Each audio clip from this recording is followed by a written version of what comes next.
Amis rêveurs, bonjour. Aujourd'hui, je vous présente un extrait d'un de mes ateliers sur les animaux de pouvoir.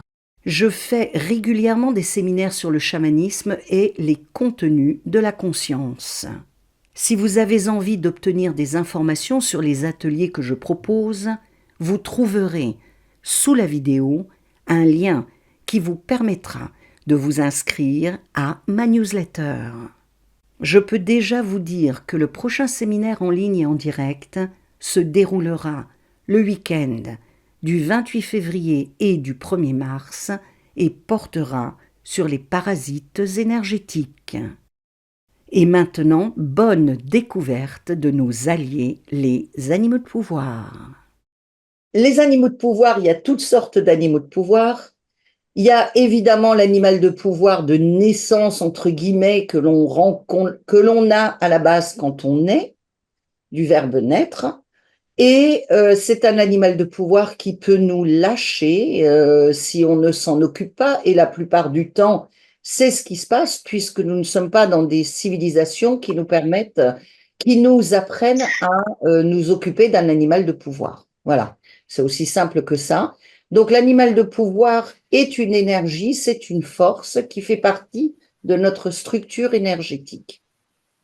Ce dont nous ne nous rendons pas compte, parce qu'on a l'impression que l'animal de pouvoir, c'est en gros un allié, un copain, un appui dans notre vie, ce qui est tout à fait le cas, mais il fait partie de notre structure énergétique. Je rentre dans un truc un petit peu plus, on va dire, pointu. Alors, ceux qui me connaissent savent. Mais pour les nouveaux, nous avons une structure énergétique qui ressemble un peu à un cocon, hein, voilà, un petit peu comme un œuf. Au niveau de notre structure énergétique, nous avons un point bien précis qui s'appelle le point d'assemblage. Alors, on revient au niveau du cocon. Le cocon est traversé par des filaments énergétiques, ce qu'on appelle des émanations ou des filaments. Ces filaments traversent le cocon et c'est ce qui compose tout l'univers et tous les êtres vivants. Et disons tous les êtres porteurs d'une conscience. Quand on dit être vivant, c'est pas forcément être humain. Et ce cocon, dans notre cas, il est placé vers le milieu de la colonne vertébrale, vers la colonne vertébrale, pardon, au niveau du dos, en bas de l'omoplate droite. Ça a la forme plus ou moins, alors c'est dans la structure énergétique, il a la forme d'une balle de, ce point d'assemblage a la forme d'une balle de tennis et il est fixé très profondément, on va dire très fermement sur une position particulière. Et cette position particulière, pourquoi l'appelle-t-on point d'assemblage? Tout simplement parce que c'est la position qui permet d'assembler le monde dans lequel nous nous trouvons. Et dès qu'il change de position, et ce point d'assemblage change de position, lorsque nous rêvons, lorsque nous naissons, il n'est pas fixé et il se balade, raison pour laquelle les enfants très très jeunes, souvent, ne se souviennent pas de leurs premières années parce que le monde n'est pas fixé. Raison pour laquelle aussi les jeunes enfants ont des copains entre guillemets imaginaires, voient des choses que nous ne voyons pas, tout simplement parce que leur point d'assemblage n'est pas fixé, dans une position ferme. Il y a des choses qui font bouger le point d'assemblage, notamment une chose particulière qui est, alors les chamans utilisent ce qu'on appelle les plantes de pouvoir, les psychotropes, entre guillemets, pour faire bouger le point d'assemblage. Il bouge également avec l'alcool. Il bouge avec un choc psychologique extrêmement important, une maladie, avec le jeûne. Quand les gens font un jeûne sur plusieurs semaines, ça fait bouger le point d'assemblage. Un accident, voilà. Ou ne serait-ce une opération chirurgicale. Je ne dis pas que ça marche à tous les coups, hein. Je vous donne des choses qui peuvent faire bouger votre point d'assemblage. Quand le point d'assemblage bouge, évidemment, par exemple, dans les gens qui font une expérience de mort imminente, qui se voient d'un seul coup hors de leur corps, c'est tout simplement leur point d'assemblage qui a bougé. Voilà. C'est le point d'assemblage qui bouge. Et ça, donc c'est ce point, comme une balle de tennis au niveau vers la colonne vertébrale, en bas de notre omoplate droite, qui bouge, qui est fixé sur sa position et qui bouge. Et quand ça bouge, ça nous donne, si ça bouge énormément, très fortement, ça nous donne évidemment des hallucinations. Si ça ne bouge pas fortement, ça nous donne des hallucinations. Si ça bouge beaucoup, le résultat, c'est que ça assemble un autre monde et que pour les gens avec qui on est, eh ben, on disparaît. Vous voyez, j'ai vu ça une fois, je vous assure que ça fait un drôle d'effet. J'ai vu ça une fois dans un enseignement d'une personne que je suivais, qui est considéré comme un Bouddha vivant. Ben, ce personnage, on était en plein enseignement, et puis d'un seul coup, il est devenu transparent et il a disparu. Il est revenu après, mais il a disparu. Et ça, c'est parce que le point d'assemblage a bougé. Qu'est-ce qui fait que le point d'assemblage reste dans son point fixé sur son point? Donc, c'est le point d'assemblage de tous ceux qui sont des êtres humains qui fixent le monde dans lequel on est. C'est nous les créateurs, nous sommes les créateurs du monde dans lequel nous nous trouvons, par notre point d'assemblage qui est fixé sur une certaine position. Et qu'est-ce qui fixe le point d'assemblage? Tout simplement quelque chose qui s'appelle le bavardage incessant. Vous savez, la petite voix dans notre tête? Oui, alors il va falloir que je fasse ça, et puis oui, machin, il m'a regardé de travers, et puis oui, bidule, etc., etc. Le bavardage incessant que nous subissons depuis que nous sommes petits, et nous sommes, les chamans disent domestiqués, ils ont parfaitement raison, c'est la domestication du point d'assemblage, enfin c'est notre domestication par la voix intérieure, qui fait que le point d'assemblage reste fixé sur sa position. Ensuite, il y a les chamans, il y a des techniques. Alors déjà, le silence intérieur, le vrai silence intérieur, fait bouger le point d'assemblage. Alors, on va dire assouplit le point d'assemblage pour être un peu plus, on va dire, un peu soft dans ce cas-là. Il assouplit le point d'assemblage. Après, il y a des techniques chamaniques telles que la traque, le fait de faire notre inventaire on va dire, de notre répertoire, notre référentiel de décodage de la réalité, et puis le rêve, dans le sens rêve chamanique. Ce sont des choses qui font bouger le point d'assemblage. Voilà. Et évidemment, la récapitulation. Pourquoi récapitulation? Parce que la récapitulation est une technique qui permet de récupérer notre énergie. Énergie que nous avons perdue dans le cadre de nos interactions avec les gens qui nous entourent. Quand je dis qui nous entourent, ce n'est pas seulement la famille, etc., c'est-à-dire de notre milieu professionnel, quand nous sortons, quand nous allons faire nos courses, enfin peu importe. Voilà. Est-ce que c'est assez clair ce que je vous ai dit? Est-ce que c'est compris? Est-ce qu'il y a des questions par rapport à ça? Ah oui, alors quand le point d'assemblage, il y a les filaments qui passent partout dans notre corps énergétique, des filaments passent par le point d'assemblage, et ces filaments qui passent par le point d'assemblage émettent une lueur. En ce qui concerne l'être humain, c'est une lueur de couleur jaune ambrée, avec différentes, on va dire, nuances. Et si vous voulez, c'est ce qu'on appelle un point de conscience. Et c'est la conscience. Et tous les autres filaments qui ne sont pas, entre guillemets, éclairés, ce sont des tas de potentialités que nous avons, de possibilités que nous n'explorons jamais, puisque ce n'est pas éclairé par la conscience. En gros, si nous résumons, nous sommes un point d'assemblage dans un cocon et non pas un être humain. Vous voyez, nous sommes un point d'assemblage qui est maintenu dans un cocon. Au moment de notre mort, le cocon s'ouvre et les filaments sortent du cocon. Voilà. Donc, vas-y, Christiane, tu Ouais, voulais moi, dire quelque chose? j'ai deux questions, Oui. notamment. Finalement, si on regarde ce que tu nous dis, si on le fait bouger un peu, ça crée des hallucinations. Si on le fait bouger plus, on change de monde, on peut même disparaître. Alors, Oui. un peu, quel est l'intérêt pour nous de faire ça, d'une part? Et puis, la deuxième question, c'est est-ce qu'on peut, nous, y arriver à notre niveau? Puisque, bon, enfin, moi, je ne me considère pas comme une chamane, quoi. Bah, déjà, si on commence par se considérer comme un chaman, c'est qu'on n'est pas un chaman. Oui, voilà.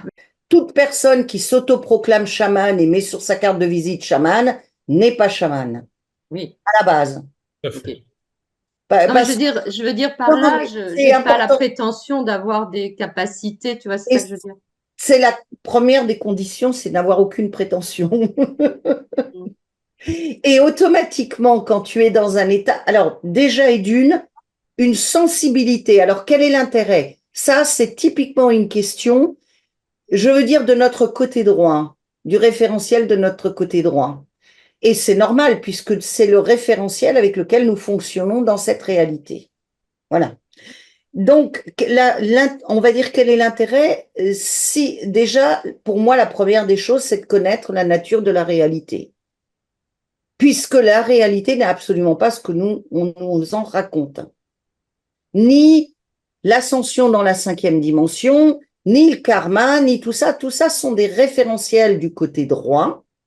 C'est comme ça qu'ils appellent ça, les chamans, et qui ne correspond pas à, entre guillemets, la nature de la réalité. Donc, je dirais déjà, connaître un peu la nature de notre réalité, c'est déjà pas mal. Ensuite, c'est quand quelqu'un est assez, il y a une sensibilité, ça veut dire que une intuition, une sensibilité, ça veut dire que son point d'assemblage est souple. Oui. Autrement, tu peux pas.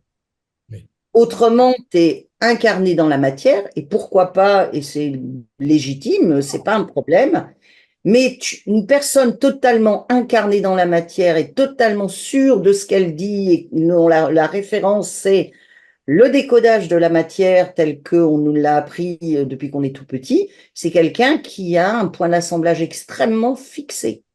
Plus on a une souplesse, plus on est capable de faire le silence intérieur, plus on a de la souplesse. Et plus on est capable de le supporter, plus on a du pouvoir. Mm. Mm. Les chamans sont à la recherche du pouvoir. Mm. Mais attention, c'est pas le pouvoir sur les autres, c'est le pouvoir sur soi-même. Mm. Mais évidemment, le pouvoir sur soi-même ouvre les portes pour le pouvoir sur les autres. Mais après, ce n'est que notre éthique personnelle et notre impeccabilité, entre guillemets, qui va faire la différence. Mm. Et connaître la nature de la réalité, ça fait partie de ce qu'on appelle la connaissance.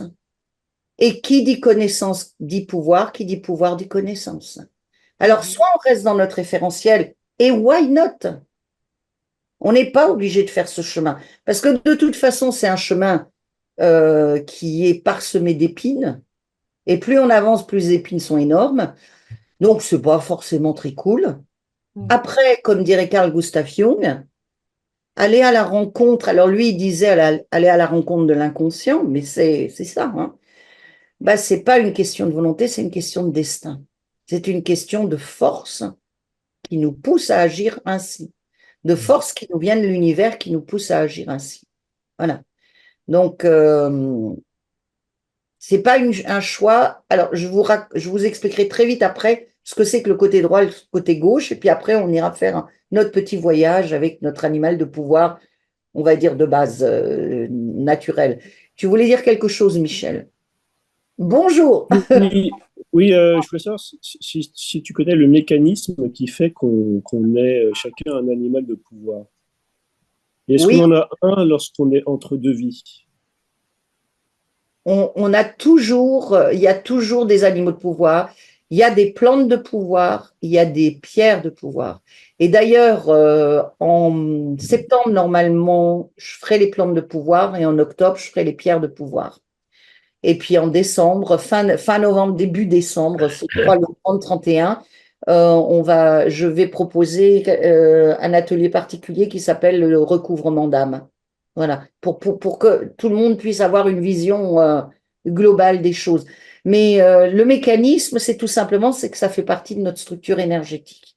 Alors, le point d'assemblage est fixé fermement. S'il bouge un petit peu vers le bas, c'est-à-dire en profondeur vers le bas, il bouge jamais à droite, à gauche sur la même ligne, il bouge en profondeur, mais s'il incline un peu vers le bas, c'est là où on a notre structure énergétique qui correspond aux animaux, qui est, on va dire, qui va se présenter sous la forme des animaux, mais ça fait partie de notre structure énergétique. Oui, j'en étais là au début quand on a démarré. Et donc, c'est pas qu'on nous a attribué un animal de pouvoir. Les animaux de pouvoir font partie de notre composition énergétique, font partie de notre structure énergétique. Et donc, le fait de les solliciter, ça veut dire que nous sollicitons des parties de nous énergétiquement qui d'habitude ne sont pas sollicitées, ne sont,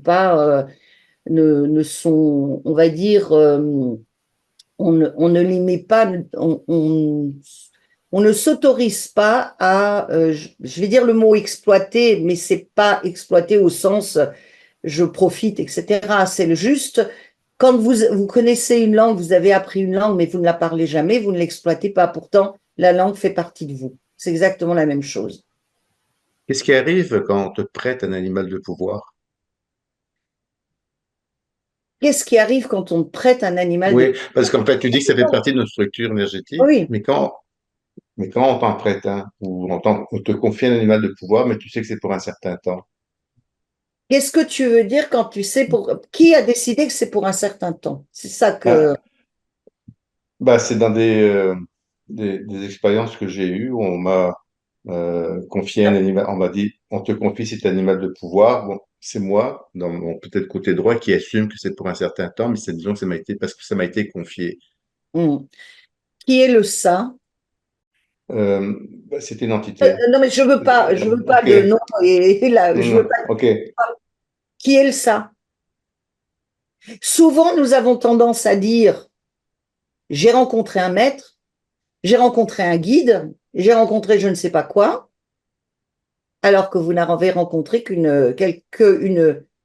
quelque chose qui fait partie de vous. Et le ça qui vous a confié l'animal de pouvoir, c'est vous-même.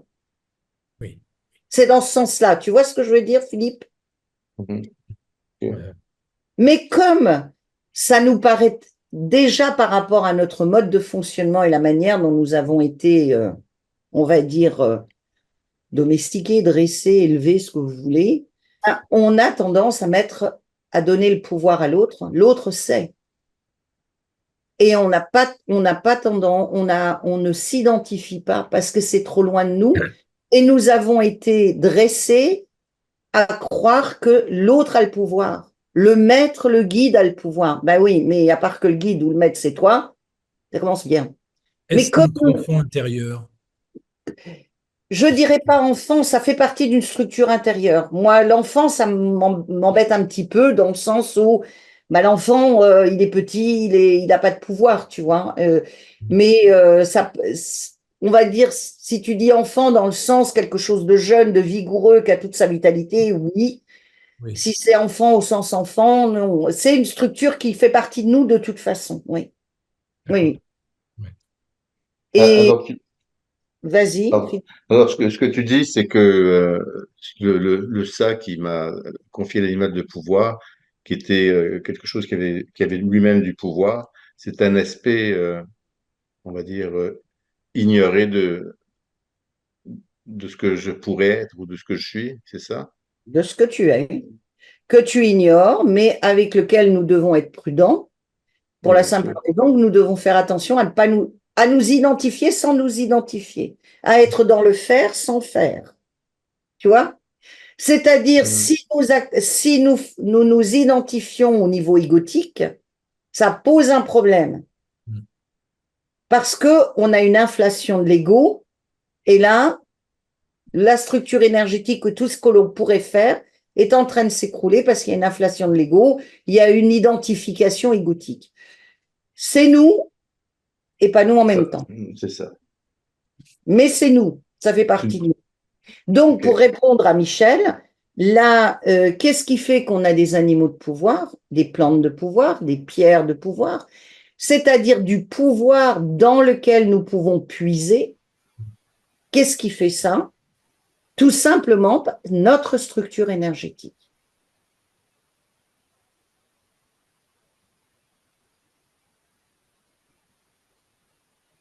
Parce que, alors, côté droit, côté gauche, la structure énergétique est divisée, entre guillemets, en deux parties.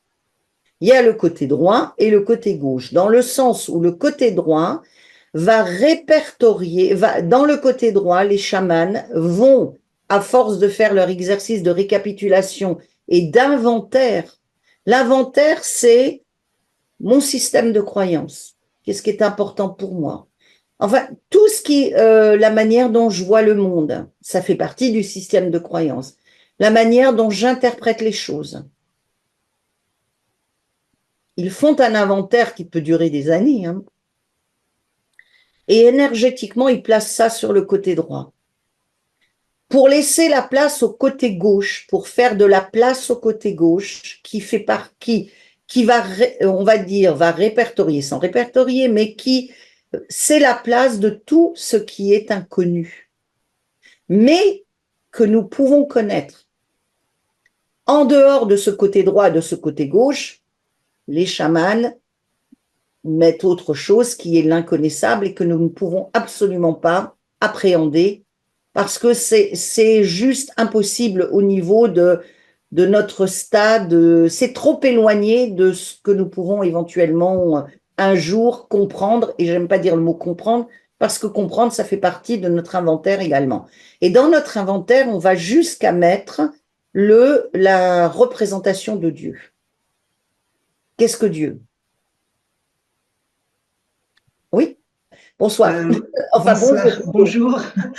Oui, quand vous parlez du côté droit et du côté gauche, c'est au niveau du cerveau? Non, c'est au niveau de la structure énergétique. Ah, c'est au niveau de la structure énergétique. Oui, oui, et c'est la structure énergétique et répertoriée. Les chamans vont faire leur répertoire et vont commencer énergétiquement à mettre tout leur répertoire, c'est-à-dire leur conception du divin, tout, ils vont le mettre sur le côté droit. Parce que ça, même si c'est un concept, par exemple, le concept de droiture, c'est un concept, mais ça veut quand même dire quelque chose. Et donc, ils mettent ça sur le côté droit au niveau énergétique, et le côté gauche va laisser la place énergétiquement quand ils vont faire les voyages, quand ils vont s'entraîner à rêver, etc., pour pouvoir commencer à laisser rentrer et à éclairer les filaments qui passent par le point d'assemblage et qui va, on va dire, c'est comme un spot qui se met sur de nouveaux filaments et donc de nouvelles possibilités, mais aussi de nouvelles possibilités de conscience.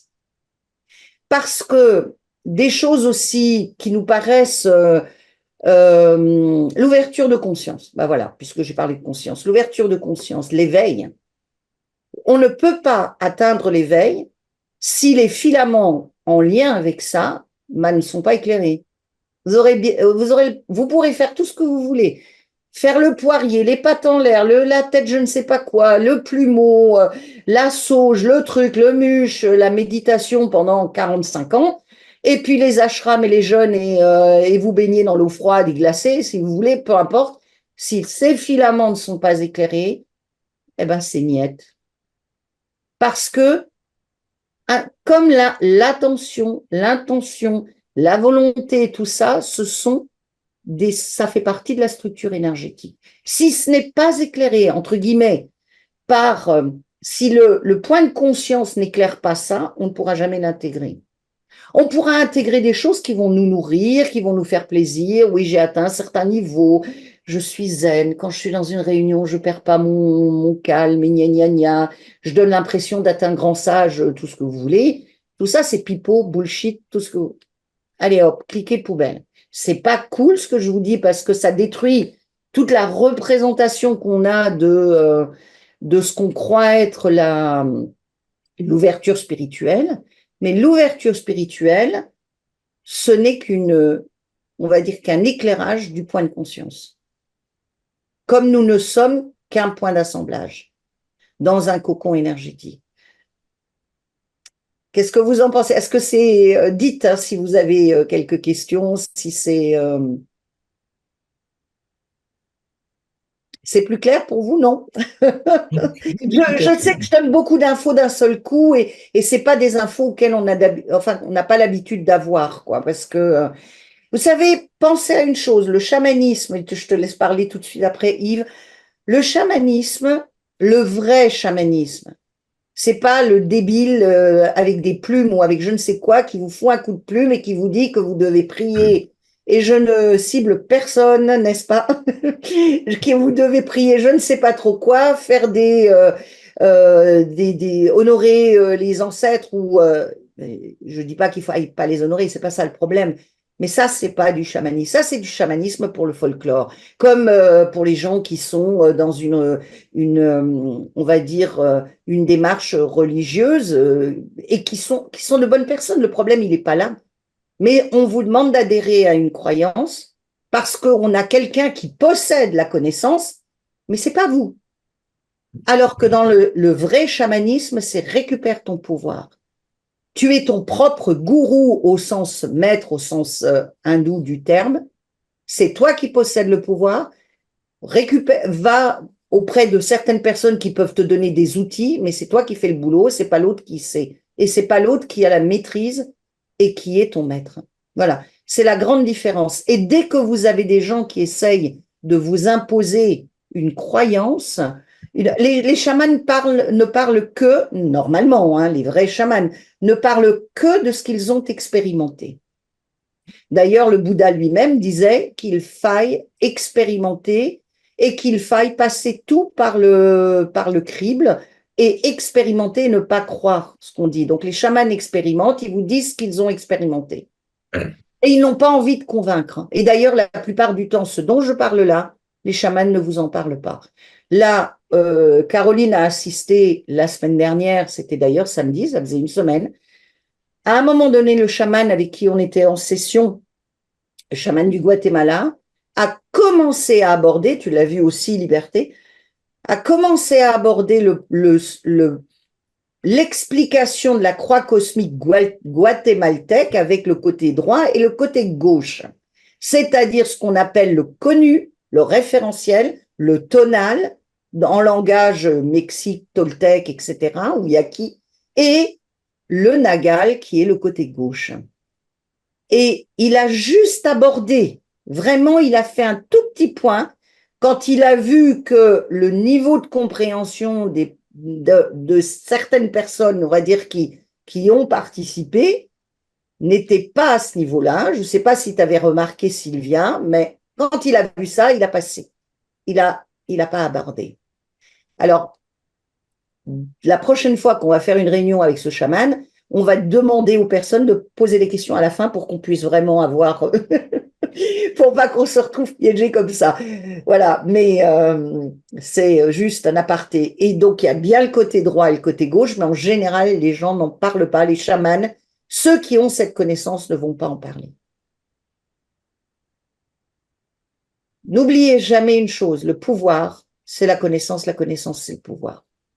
Et dès que vous avez des gens qui vous demandent de les croire sans que vous puissiez expérimenter et sans vous dire bah, toi, tu as envie de quoi, qu'est-ce que tu veux faire, ça s'appelle de l'abus de pouvoir. Oui, tout à fait. Après, vous faites ce que vous voulez, vous pouvez y aller. Si vous êtes dans une phase où vous avez besoin de passer par là, why not, hein? Mais et dans l'univers dans lequel on se trouve, tout est une question de pouvoir. Même Et les chamans sont très bien placés pour le savoir. C'est pour ça qu'il y a beaucoup de gens qui sont qui ont appris des choses et qui sont des chamans et qui ne sont pas clean. Dans le sens, ils récupèrent du pouvoir. Voilà. Ouais, tu voulais dire quelque chose, Yves? Oui, mais tu viens de, tu viens de l'expliquer. Je voulais savoir ce qu'on mettait exactement dans le côté droit. Donc, dans le côté droit, on met tout ce qui veut dire quelque chose. C'est ça? Tout le répertoire. Oui. Même Et dans quand l'inconnu, tout ce qu'on ne connaît pas. C'est-à-dire, non, dans le côté droit, c'est tout ce qui fait partie de notre répertoire, même la conception de la spiritualité, du religieux, du divin, etc., tu vois. Euh, donc, tout ça, ça fait partie du côté droit. Et dans le côté gauche, c'est tout ce qui n'a pas été éclairé par notre point de conscience et que l'on peut intégrer. Par exemple, les animaux de pouvoir. On va revenir sur le sujet des animaux de pouvoir. Pour la plupart des gens, ça ne veut rien dire. Ça fait partie de leur côté gauche. À part le mot animal, parce que pour eux, un animal, bah, ça ressemble à quelque chose. Voilà, au niveau de la forme. Donc là, la forme fait partie du droit, mais du côté droit. Mais l'animal de pouvoir en lui-même, le concept d'animal de pouvoir, ils sont incapables de l'intégrer. Et donc, ça fait partie du côté gauche. Et donc, à partir du moment où on l'a intégré, ça fait partie du côté droit. Oui, tout à fait. Disons que ça fait partie d'une force que tu peux utiliser. Ça fait partie d'une émanation, d'un filament énergétique qui te compose et donc une force que tu as à ta disposition, une énergie que tu as à ta disposition pour faire je ne sais quoi, tu vois. Si tu as besoin de la vision de l'aigle, moi j'ai vu des chamans et ça vous paraît peut-être complètement fou, mais il y a des chamans qui se transforment en animal parce qu'ils déplacent leur point de conscience, leur point d'assemblage dans une telle position qu'ils s'assemblent en tant que corbeau, en tant que ce que vous voulez. J'ai connu une personne, un médecin spécialisé à Paris, qui est maintenant à Genève, qui a assisté avec son mari qui est pilote d'avion. Je veux dire, c'est pas le zozo du coin qui intellectuellement, on va dire, qui croit n'importe quoi, n'importe comment, etc. Qui a vu une transformation en Afrique d'une personne en animal. C'était en Lyon. Je l'ai vu également. Je veux dire, c'est assez spectaculaire. Oui. C'est le point d'assemblage qui bouge. Alors, ces personnes-là qui, par exemple, en Afrique, dans certaines tribus en Afrique, elles prennent on va dire, des plantes. Oui. Et ces plantes, elles ne savent pas forcément, elles vont pas l'expliquer de la manière dont moi je l'explique, mais ces plantes font bouger le point d'assemblage de telle façon qu'à un moment donné, il y a un changement de structure énergétique, puisque à la base, nous ne sommes pas un corps. C'est notre interprétation de la position de notre point d'assemblage qui nous donne l'impression qu'on est dans ce monde. Mais nous ne sommes absolument pas notre corps. Okay. Vas-y, Caroline. Ouais. Merci. J'avais vécu une expérience comme ça à partir de la respiration, avec des expirations très, très, très, très, très, très, très, très profondes. Et j'avais vraiment eu la sensation que j'avais des poils d'oiseaux qui commençaient à sortir, des griffes, des choses comme ça, et que le corps, il commençait à se transformer en animal. Bon, ça m'avait fait flipper, hein, le truc. Ben, bien sûr, bien sûr. C'était incroyable. Si je continuais ces respirations-là, qu'est-ce qui va se passer?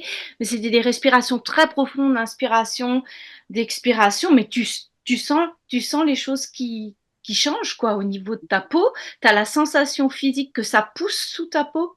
Enfin, c'est assez perturbant.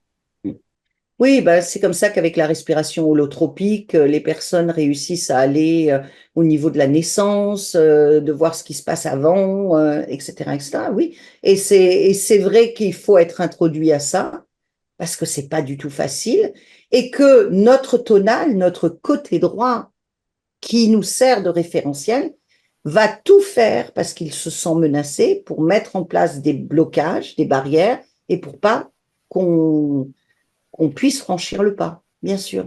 Et en plus de ça, il faut avoir suffisamment, c'est pas facile parce qu'il faut avoir suffisamment de pouvoir, accumuler suffisamment de pouvoir, récupérer tout le pouvoir que nous avons perdu au fil des années et des décennies pour pouvoir supporter ce choc aussi. Hein.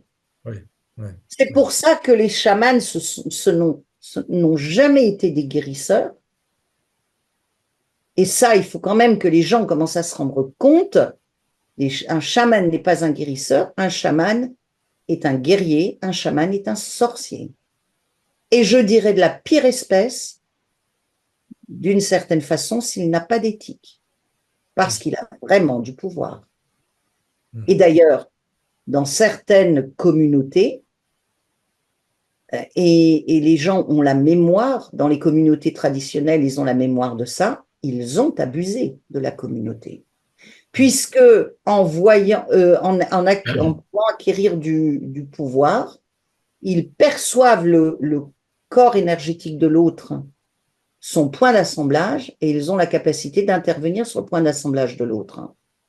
Donc, ils ont énormément de pouvoir, et c'est la raison pour laquelle les chamans sont généralement craints, parce qu'ils ont abusé de leur pouvoir.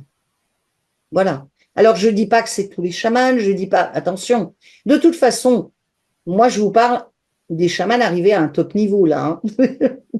Voilà. Mais, qui dit pouvoir dit éthique. Et c'est pour ça que chez les chamans, il y a quelque chose de très important qui s'appelle l'impeccabilité. L'impeccabilité est extrêmement important, c'est l'éthique. C'est-à-dire au point où on s'efface parce que nous ne sommes pas importants. Il n'y a que le travail qui est important. Et donc, automatiquement, si on fait les choses de manière désintéressée et on ne les fait pas pour brosser notre ego. Voilà. Natacha, quand tu parles de ces top chamans ou des chamans qui atteignent, qui ont beaucoup de pouvoir, une partie du travail, c'est euh, de, de nettoyer, comment dire, l'importance personnelle et puis sa suffisance. Mais ces chamans qui ont atteint un pouvoir assez fort, comme celui viens de parler, qui ont profité et qui ont utilisé leur pouvoir pour abuser ou profiter, enfin, eux, ils ont gardé leur importance personnelle. Alors comment ils ont pu arriver, non? Pas forcément. C'est-à-dire que tu touches un point très important. Ce sont des personnes. Alors évidemment, la chose importante à notre niveau, à nous, c'est de quitter, de réussir à se débarrasser de notre importance personnelle. Eux, ils s'en sont débarrassés, mais ils se sont aussi débarrassés à force d'aller dans des endroits absolument inimaginables, inconcevables pour nous, d'assembler des mondes, de pouvoir traverser les dimensions, de pouvoir se transformer, d'être un chaman qui, pendant des années, est une femme alors qu'il est né homme, mais sans opération chirurgicale, tout simplement parce que ça fait partie de la structure énergétique. Et donc, quand on change sa structure énergétique, on peut faire ça, se transformer en des choses absolument incroyables, aller évidemment dans des endroits juste impossibles, ils perdent leur humanité. Ouais. C'est ça le problème. Ce n'est pas une question d'importance personnelle, c'est une question d'humanité. Ce que nous, on appelle l'humanité. Ouais. Tu vois? Ouais. C'est là où ça n'a plus d'importance, puisque la seule chose qui a de l'importance, et ça je vais aussi le dire ici, pour des personnes qui sont pas familières, pour celles qui sont familières, vous m'avez déjà entendu dire ça, mais l'univers dans lequel nous sommes est un univers prédateur. Tout est une question d'énergie. Et donc, on va dire la monnaie que l'on utilise au niveau de l'univers, puisque notre petit monde, il est vraiment rikiki, ridicule et tout ce que vous voulez, bah, c'est de l'énergie. Et donc, les chamans, arrivés à ce niveau-là, évidemment, ne sont plus, on va dire, limités par 90 ans on va dire, de vie, de longévité. Ils n'en sont plus là. Et ce qu'ils font, c'est qu'ils négocient l'énergie. Ils récupèrent de l'énergie. Ce qui explique pourquoi, dans certaines communautés, entre certaines communautés, à l'intérieur ou entre différentes communautés, il y a des chamans qui se volent l'énergie. Alors, on va avoir assisté à des batailles d'animaux de pouvoir. On va récupérer, voler l'animal de pouvoir de l'autre.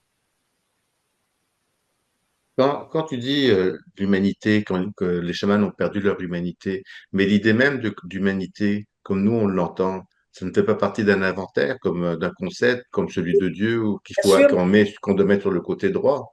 mais Donc, bien sûr. alors si on le met sur alors quelle est sa valeur? C'est-à-dire, en fait, c'est un concept que nous avons inventé pour nous. Ben, Alors, c'est un concept qui existe. Après, la valeur, c'est celle que tu lui donnes. mais ça fait pas partie d'une construction. Ben, comme tout est une construction. Également, le côté négatif est une construction.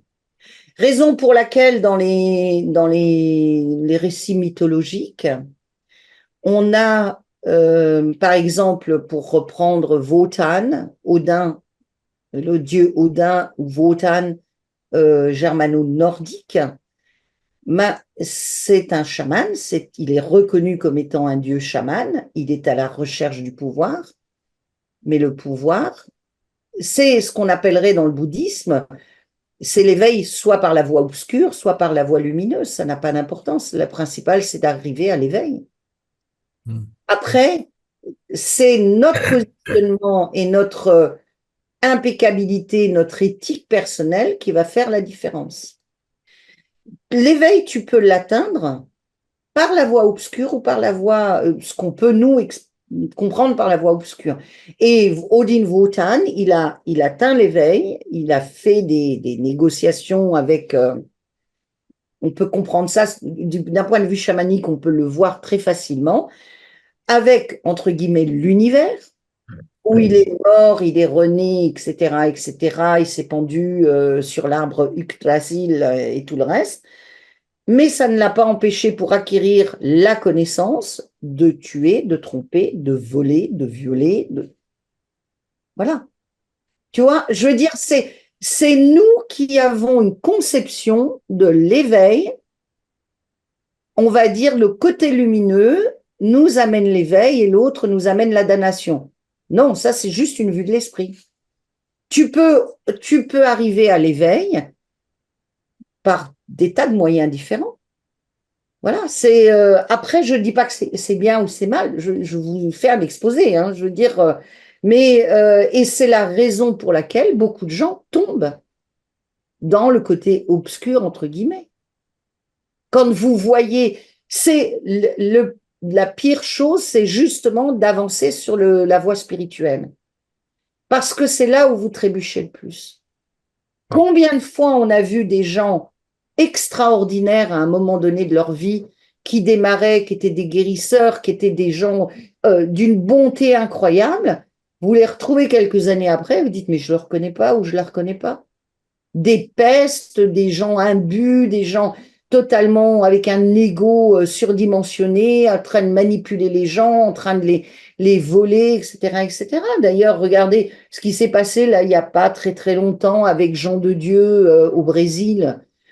Alors, je pense qu'au départ, cet homme a dû probablement aider énormément de personnes. Ensuite, il s'est avéré qu'il a violé, abusé des jeunes femmes, et qu'il a détourné de l'argent, etc. Peut-être qu'au début, il ne le faisait pas du tout. D'ailleurs, probablement au début, il ne l'a pas fait. Autrement, ça n'aurait pas marché. Un zozo gourou débutant, excusez-moi, s'il va commencer à violer la minette qui traîne, ça va pas marcher très longtemps, ça va pas fonctionner. Par contre, si vous avez une certaine aura, ben oui, après c'est bon, la route est ouverte, hein. Et c'est aussi, et il n'y a pas de victimes dans l'histoire, même s'il y a des victimes. Dans le sens où combien de personnes, et ça je suis sûre qu'un certain nombre d'entre vous peuvent le dire, à partir du moment où c'est Toto Gourou ou grande chamane devant l'Éternel qui vous dit qu'il faut faire je ne sais quoi, vous êtes prête à le faire parce que eux savent et vous pas. Ben non. Il y a plein de gens comme ça. Tu dois donner ton pouvoir, tu dois accepter, tu dois ceci, tu dois. Ben non. Vous pouvez aussi leur dire non, je n'accepte pas. Parce que vous ne le sentez pas. Alors même si d'autres vous disent, mais tu comprends, tu dois le faire parce que eux savent, ils ont la connaissance. Oui, mais moi j'ai la connaissance pour moi et pour ce que je suis moi. Et c'est ça qui est important. Quand Mais tu parles de, pour arriver à le faire, il ne faut pas être gouroutisé, déjà. Ben voilà. Il faut pas être gouroutisé et puis il faut surtout se dire et comprendre que nous-mêmes nous avons tous un pouvoir. Et nous sommes le maître de notre pouvoir. Même si notre pouvoir est genre comme un moteur un peu défaillant qui débarque, il fait pout, pout, pout, et puis ça retombe, mais ça, c'est pas grave. Nous l'avons. Le problème, c'est que nous sommes domestiqués depuis tout petit Bien sûr. par une société qui nous dit que nous sommes nuls, que nous ne pouvons rien faire, que nous sommes des incapables, et que heureusement que nous avons nos leaders politiques, vous avez vu le truc, waouh! Le jour où on aura atteint leur niveau d'éthique, ben je crois qu'on sera tombé bien bas. Hein. Nous avons des leaders politiques, nous avons des leaders syndicaux. Vous avez vu ce qu'ils ont fait pendant la pandémie pour les gens là? Bon, merci les leaders syndicaux. Nous avons nos leaders, nos chefs de service, nous avons tout un tas de zozos et de zozettes, je ne sais pas, mais qui ne valent pas un paix de lapin, quoi. Et encore, c'est pas sympa pour le lapin. Mais quand tu arrives dans un groupe et que toi, tu as ton pouvoir, que tu es conscient de ton pouvoir et que tu te rends compte que le mec en face, il est en train de détruire tous les autres. Et que toi, tu avances, tu vois ce que je veux dire? Pas du tout. Pas du tout. Toi, tu avances et que tu fais comprendre que là, il y a une imposture. Oui. Il se passe quoi? Bah, le problème, c'est que s'est-il passé pendant la pandémie? Oui, Et que se passe-t-il actuellement avec toutes les preuves qu'on a? Comment réagissent les gens? Le problème, c'est quand ils sont dans le déni, qu'ils ont envie de croire en quelque chose, ils ne te croiront pas, même si tu leur prouves A par A plus B. c'est ça. Mais C'est ce le qui se problème, passe. ça ne sert à rien. Ça ne sert à rien. Et C'est alors, comme faire pipi dans un violon, ça ne fait pas de musique, quoi. la solution, c'est quoi? Laisser passer? Prier? Non, ça ne sert à rien. Pour moi, quelque chose comme ça, qu'est-ce qu'on peut faire? Déjà, se poser la question pourquoi on va dans le groupe. Ah ben ça, je ne l'ai pas fait exprès. Hein. Non, non, mais déjà, pourquoi on va dans ce groupe-là? Et moi, je quitterai le groupe. Voilà. Oui, c'est Maintenant, fait. voilà. C'est fait. C'est- C'est c'est- fait. la première des choses, c'est on quitte le groupe. Vous savez, un jour, j'ai fait un atelier, c'est très intéressant, et il y avait un gars comme ça, qui, un psy, qui très intéressant. Il a fait des choses très.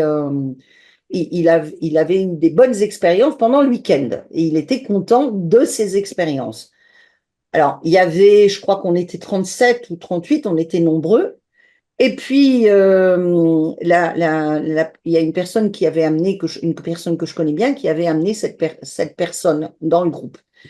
Et puis bon, moi j'essayais quand il y avait les voyages d'aller voir les différents groupes, de discuter avec eux. Puis à un moment donné, la dame lui dit, mais est-ce que ça va? Oui, oui, ça s'est bien passé. Ah oui, je suis content, et j'ai fait ci et ça. Mais je l'aime pas. Ah bon? Qu'est-ce qu'elle t'a fait? Rien. Mais oui, mais tu vois, elle est avec plein de gens. Ben oui, c'est normal. Tu vas un peu à droite à gauche, tu t'occupes des autres. Puis là, elle le connaît bien, hein, parce qu'elle le thérapise en plus. Donc, je veux dire, et elle lui dit, mais est-ce que ça te gêne pas trop? C'est parce elle t'a pas vraiment accordé de l'importance. Il lui a dit, évidemment, c'est sa thérapeute, hein, didactique, donc il est bien obligé. Il lui a dit, oui, effectivement, c'est ça. C'est-à-dire qu'il n'a pas supporté que je ne le mette pas sur un piédestal et que je ne l'ai pas mis sur un piédestal. Je ne l'ai pas mis et j'ai mis personne sur un piédestal. Parce que personne n'a à être au-dessus de l'autre. Oui, Moi y compris, hein, je veux dire, oui, oui, je oui. veux dire, quelqu'un a besoin, on est là, on aide, mais on n'est pas là pour être gouroutisé. Ah oui. Et surtout, moi, combien de fois j'ai reçu des mails où les gens me disaient, je veux être votre disciple. Ben, non, quoi. J'ai pas de disciples. Le jour où je commencerai à avoir des disciples, une tisane et au lit, hein. Et puis là, rivoterie, là, si vous voulez, hein. Il n'y a pas de souci. Si vous, il y a pas, vous voyez, méfiance, et c'est exactement ce que vient de dire Yves, méfiance du phénomène gourou. Et Oui. c'est à la personne qui est là, qui va focaliser l'attention. Pourquoi elle peut focaliser l'attention? Parce qu'à la limite, c'est une nana qui a des plumes, qui est jolie, que gna gna, que blabla. Alors là, vous êtes là. Ah oui. Et puis elle fait couleur locale, elle a les yeux un peu bridés, elle a les cheveux noirs, elle est avec le tambour, elle fait très sibérien, lapon ou ce que vous voulez. Enfin, les lapons sont plutôt blonds. Ok, quid? Et en dehors de ça, c'est une apparence. Ça n'a aucune importance. On, c'est logique, au milieu d'un groupe, évidemment, le groupe focalise sur la personne qui donne les instructions, le cours, etc. Normal. Mais la personne qui fait le cours doit couper cette énergie pour éviter la cristallisation. Parce que c'est une projection et premièrement, la personne au milieu, on va dire moi par exemple, on cristallise sur moi, je prends le pouvoir de l'autre. Ça, c'est Mhm. la première des choses et je n'ai pas à prendre le pouvoir de l'autre. Et deuxièmement, on m'affaiblit aussi. Oui, Et ah je n'ai oui, pas à être affaibli non plus. Et si vous voulez, je suis dans une position où il y a des choses que je connais, je suis capable de les transmettre, mais ça ne fait pas de moi quelqu'un de différent, mais on peut aller plus loin que l'affaiblissement, bien sûr. jusqu'à la, Mmh, peut-être pas la destruction, parce que il arrive un moment où on s'en rend compte, mais ça fait très très mal. Moi, je connais, bien là, sûr. tu sais de qui je parle, Oui, je oui. connais quelqu'un qui est actuellement qui est détruit. Dans le groupe, il n'y a qu'une personne qui s'est rendu compte de tout ça, c'est moi. J'ai eu Mmh. le malheur, comme un imbécile, parce De le que dire, il avait liant de lui dire, et lui, à partir de ce moment-là, bam, mais il m'a tu ne cassé, peux quoi. pas dire ça aux gens. Lorsque les gens fonctionnent comme ça, Ouais, je veux dire, déjà et d'une, ils sont dans un rôle. oui, Crois-tu que oui, notre tort national, on va lui dire, ben voilà le problème de gouvernement, de ci, de ça? Ils s'en foutent. Premièrement, ils s'en fichent. Et deuxièmement, même si tu dis des choses justes, ils vont même pas croire parce que ils en ont rien à battre. oui, oui, oui, c'est sûr. Donc, il faut faire très, très attention. Ah oui, j'ai fait Et l'erreur. dès qu'on voit que quelqu'un est en train de prendre le pouvoir ou l'ascendant, pour vous faire faire quelque chose que vous n'avez pas envie de faire, vous pouvez ne pas avoir envie de faire parce que vous avez des blocages, ça peut exister. Mais Ouais. dans ces cas-là, on attend que la personne, un jour, soit prête à faire quelque chose pour elle et qui va débloquer la situation. Par exemple, Carl Gustav Jung a eu pendant des années un homme en thérapie qui vivait à l'étranger, qui avait beaucoup, beaucoup d'argent. C'était un chef d'entreprise, si je me souviens bien. Et le gars rentrait, le voyait, il s'asseyait, il racontait plein de trucs et il repartait. C'est-à-dire, en gros, pour ceux qui connaissent un peu, il faisait le Lacan. C'est tout juste s'il ne se mettait pas derrière son journal à lire comme Lacan le faisait. Dixit, une dame très âgée que je connais qui connaissait très bien Lacan à l'époque. Et donc, Jung, c'était pas du tout sa manière de fonctionner. Mais il savait que l'homme n'était pas prêt Ouais. à aller plus loin. À partir de là, il a attendu, je ne sais pas combien d'années, 2, 3, 4, je n'en sais rien, que l'homme soit prêt. Et à un moment donné, l'homme a été prêt. L'homme lui a dit, bah, je vous remercie d'avoir été patient. Parce que de toute façon, si vous étiez intervenu il y a 2 ans ou je ne sais pas combien de temps, je serais parti et je ne serais plus jamais revenu. Donc voilà. On peut avoir des blocages tout simplement parce que notre bon sens nous dit, niet, je ne me sens, ça ne me correspond pas et je sens que le pouvoir m'est volé ou quelque chose, même si c'est pas dit de cette manière, et ça peut être aussi un blocage qui vient de nous. Mais si on sait que c'est un blocage, si on s'aperçoit que c'est un de nos blocages, la personne en face qui a vu que c'est un blocage, elle va pas dire Tu comprends? C'est un blocage. L'autre n'est pas capable de comprendre. Ça, c'est comme les gens qui font, entre guillemets, de l'accompagnement après la mort et qui disent, mais tu vois, il y a la lumière là, il faut que tu rentres dans la lumière. Ben, si, entre guillemets, le défunt est incapable de voir la lumière, vous pouvez toujours brailler dans toutes les langues, rentre dans la lumière, ça ne marche pas. Voilà, c'est aussi simple que ça. Donc, il faut attendre le bon moment. Oui. J'aurais une question. Je voudrais revenir sur l'importance personnelle. Tout à l'heure, par rapport à ma question avec les chamans qui qui abusent du pouvoir, en tout cas, tu disais, ça dépend de l'éthique de chacun. Mais l'éthique en soi n'est pas une manifestation de l'importance personnelle. Si j'ai une éthique, c'est mon importance, elle est générée de mon importance personnelle ou de ma suffisance. C'est une construction. Mais Alors, comme tout est une construction. Comme tout. d'accord, mais si pour faire ce travail, il faut aussi se nettoyer de notre importance personnelle, donc ça veut dire aussi qu'il faut se nettoyer de toutes les éthiques et les vertus qu'on peut se donner. Tout à Alors, fait. donc, si on n'a plus d'éthique, ben, à ce moment-là, on peut devenir, quel que soit le chaman, on abuse, on tue, on viole, tout ce que tu veux. Non, parce que tu peux voir aussi ce qui est juste pour l'autre, hein, quand même. Hein. Et ce qui est juste pour l'autre vient de notre perception Ça vient de la de- perception de la position du point d'assemblage. ok. Voilà. C'est difficile enfin, là où j'en suis, c'est difficile de faire la différence entre ce qui vient, comment dire, de, de la réalité, je n'ai pas d'autre meilleur mot, que de ce qui vient de mes propres constructions et de mon importance et de ma suffisance, etc. C'est difficile de faire quand c'est l'un et quand c'est l'autre. Tout à fait. Et puis, c'est toujours la même chose. C'est premièrement être clair sur ce qu'on veut. Quel est le but que nous poursuivons et où nous voulons aller? La clarté dans ce qu'on veut. Et deuxièmement, quel est le prix? Quel est le prix que nous sommes prêts à Ouais. payer? C'est toujours la même chose. Mhm. Tout a un prix. Dans les films, dans les films surnaturels et tout ça, on dit la magie a un prix. Tout a un prix. Donc, quel est le prix? Et que sommes-nous prêts à donner? On peut tout avoir.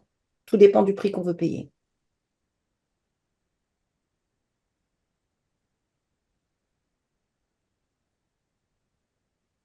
Retour à la case départ, Philippe.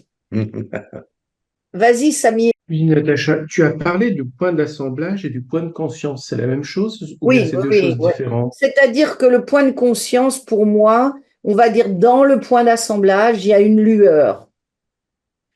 Ok. Et dans le point d'assemblage, ça va mettre un peu comme un spot, ça va allumer plus certains, on va dire certains filaments du point d'assemblage. C'est ce que j'appellerais le point de conscience. Là où se trouve la lueur, c'est là où se trouve la conscience. Et la conscience peut être déplacée.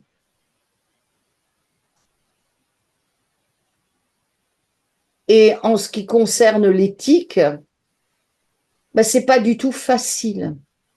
Ça demande de faire des choix, entre guillemets, et ça demande aussi. Ce qu'il faut savoir, c'est que si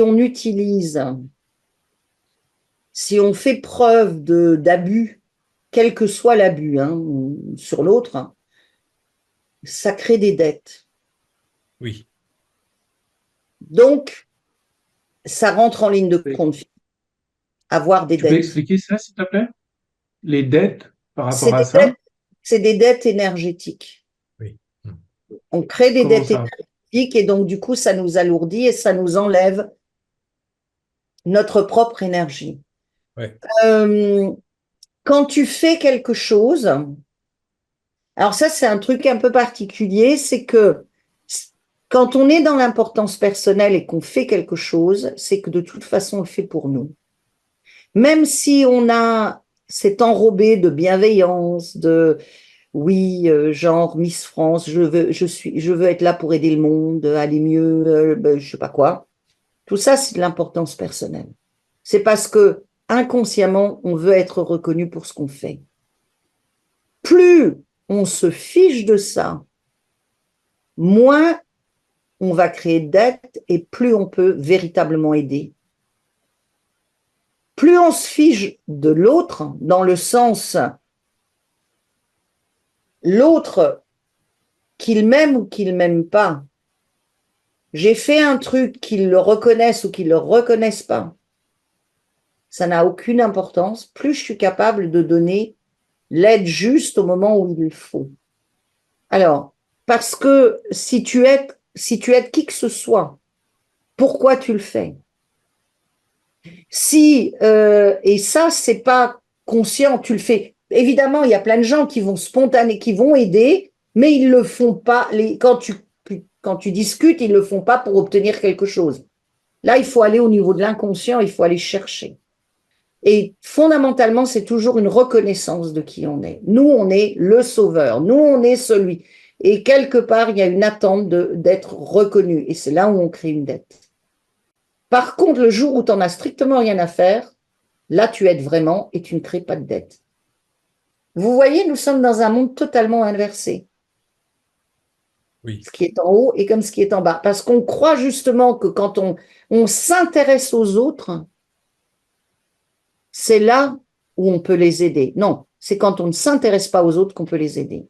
Quand on s'intéresse aux autres, ça veut tout simplement dire, c'est qu'on s'intéresse à soi et qu'on nourrit notre importance personnelle. Vas-y, hein, Samy.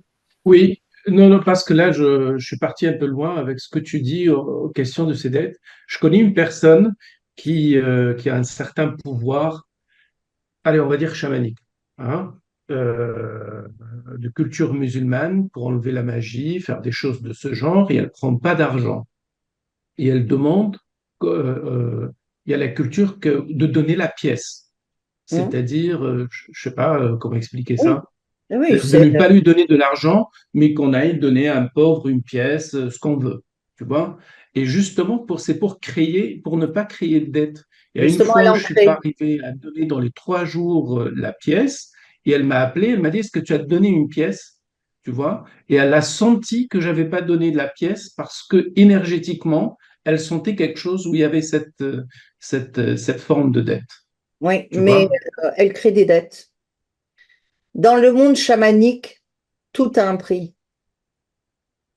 Oui, Tout a un prix. Après, évidemment, moi, je connais des gens, des chamans, qui font payer leur week-end 1 500 €, quoi. Je pense qu'il faut arrêter de se moquer du monde, hein, tu vois. Mais ça les regarde, hein. Je veux dire, tout a un prix et c'est tout à fait logique et on est tous passés par là. Moi, combien de fois, d'ailleurs Philippe le sait, le dernier atelier que j'ai fait à Montréal, j'ai même pas été payé. J'ai payé mon voyage, j'ai tout payé et j'ai jamais été payé de quoi que ce soit. J'ai jamais reçu un centime, c'est moi qui ai déboursé. Pendant des années, j'ai déboursé.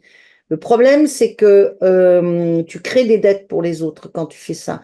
Il ferait mieux, pour moi, ça serait énergétiquement équilibré, parce que là, c'est pas chamanique ce qu'il fait, c'est en lien avec le côté religion, tu vois. Peu importe la religion, hein, et il ferait mieux de mettre je sais pas, un cochon, ben non, pas, excuse-moi, pardon, non, je pensais au petit cochon, tu sais, genre des gars ici, c'est pas Le celui-là que je, cochon.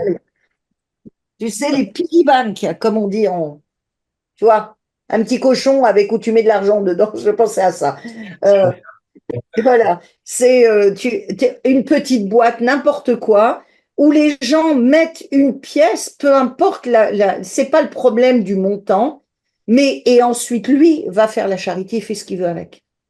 Et là, il ne crée pas de dette, parce qu'il crée des dettes, il y a un déficit énergétique pour lui dans cette histoire-là. Et même quand tu le fais, par exemple, à un ami, tu aides. Et combien de fois on fait ça pour aider les gens dans notre entourage, les amis, etc. On ne demande jamais rien. Moi, je suis pas pour le fait de demander, c'est pas ça.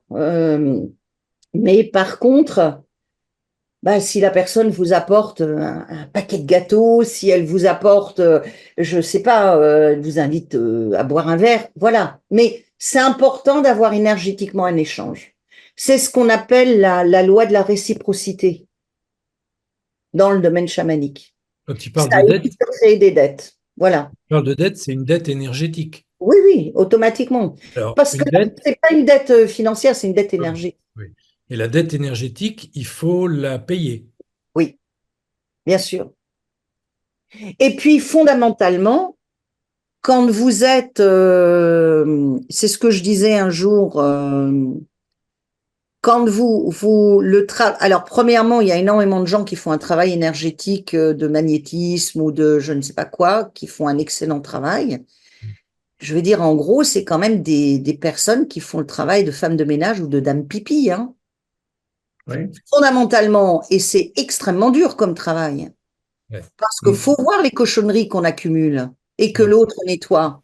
Et on pense que c'est tout à fait normal d'avoir, excuse-moi, mais vous n'avez pas envie d'aller bosser en tant que dame pipi ou monsieur pipi toute la journée, quoi. Vous voyez? Et après, vous avez ça sur vous. Et donc, c'est important de couper énergétiquement. D'ailleurs, il y a beaucoup de gens qui le font, qui se retrouvent. Moi, combien de magnétiseurs j'ai vus au bout de 3-4 ans avec un cancer?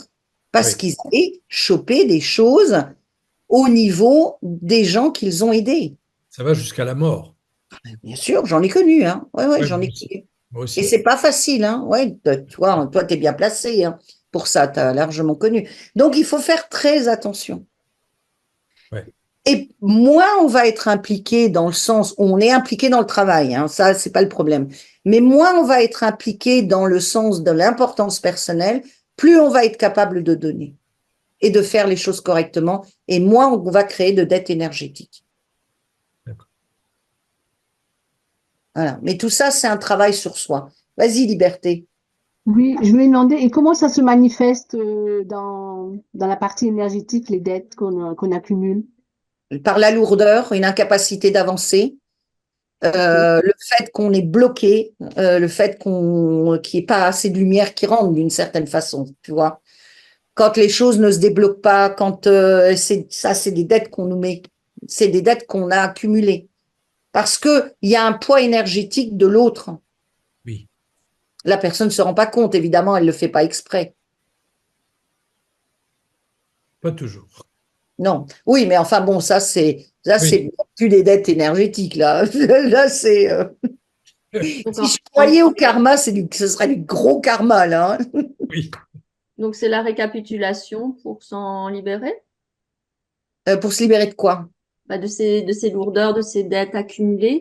La récapitulation, c'est que tu récupères l'énergie qui t'appartient et tu rends l'énergie qui ne t'appartient pas. Par contre, les dettes, c'est rétablir l'équilibre. C'est donc changer de comportement dans notre vie, te détacher pour mieux aider. Et surtout, travailler sur toi dans le sens inconscient, c'est-à-dire de l'ombre, savoir ce qui te motive, dans le sens de qu'est-ce qui te fait bouger, qu'est-ce qui fait que tu vas avoir tel et tel comportement, qu'est-ce qu'il y a derrière. Le fait de dire, moi, je veux juste aider, ça, c'est bullshit, parce que c'est pas vrai. On ne le sait pas, hein, que c'est pas vrai, attention. Mais ce n'est pas vrai énergétiquement. Il y a autre chose qui nous motive. Ça me fait penser à cette histoire qu'avait racontée un jour Jung, où il avait reçu une dame qui était totalement choquée. Alors, là où il vivait, à Zurich, donc dans la bonne bourgeoisie zurichoise, il y avait une dame qui avait fait des rêves où elle se voyait, alors une dame, vous voyez, au début du 19e siècle, des notables de la ville, et elle était bien sous tout rapport, elle recevait bien les notables, les amis du mari, elle s'occupait bien de ses enfants, elle faisait son travail, alors je ne sais plus si elle était catholique, en tant que dame patronesse ou chez le pasteur, ça je m'en souviens plus, mais en tout cas, elle était bien sous tout rapport. Et puis, cette dame complètement choquée, elle faisait un rêve récurrent où elle se voyait dans la pire partie de la ville. Vous savez, un peu comme à Hambourg, lorsqu'on a du côté du port de Hambourg, c'est pas forcément très fréquentable d'arriver à une certaine heure. Mais donc, elle se voyait dans le pire coin de la ville. Elle sortait ivre morte d'un bar, habillée en prostituée. Elle se cassait la figure dans le caniveau. Waouh! Et elle était profondément choquée parce que cette dame était, entre guillemets, bien sous tout rapport. Elle faisait tout ce qu'il pouvait pour toujours être bien et tout ça, et faire tout correctement.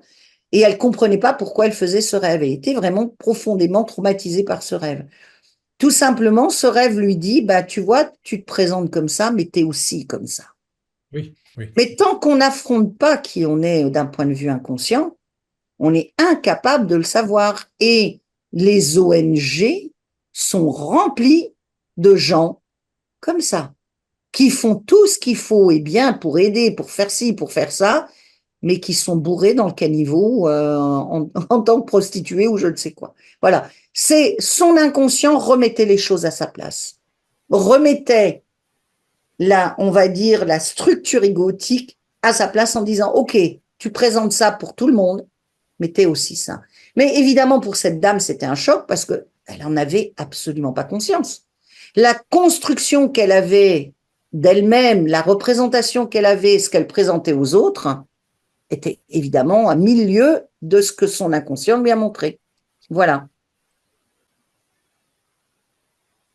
Plus l'ombre est grande, plus la lumière chez quelqu'un est grande, plus l'ombre est grande.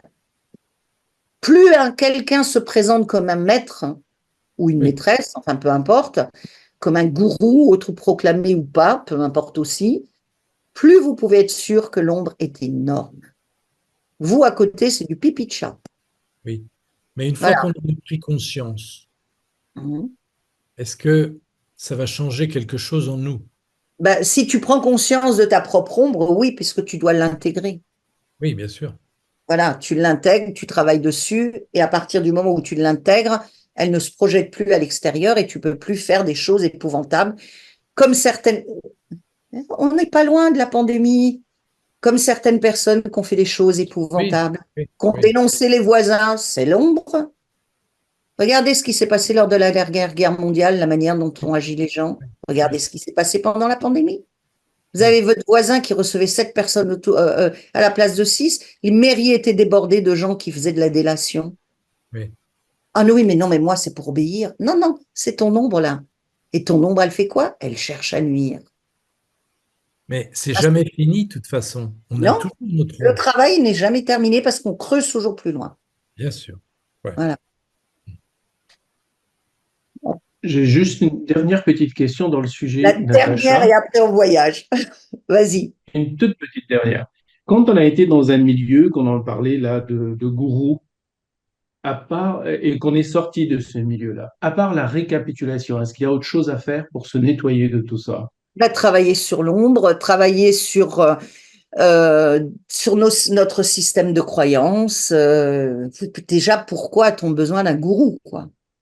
Voilà la première des questions. Pourquoi on va voir un gourou? Qu'est-ce qui fait qu'on est admiratif de je ne sais pas qui? Oui. Manque Mais de là, je confiance. parle de gourou, pas seulement sur le plan mental, mais aussi sur le plan énergétique, parce qu'il y a eu des vols Ouais. d'énergie, de La choses posées récapitulation. sur toute la communauté. Il y avait Voilà, la plein de... récapitulation, la traque, Samy. Traquer, Ok. c'est-à-dire revenir dans les situations et voir ce qui se passe au niveau énergétique. Faire un voyage dans la situation dans laquelle on était. Si on se souvient d'une situation, voilà, je suis dans une salle, il y a les personnes sont là. Que se passe-t-il au niveau énergétique? On demande à notre animal de pouvoir de nous. On retourne dans le moment où ça s'est passé avec notre animal de pouvoir et on voit ce qui se passe au niveau énergétique.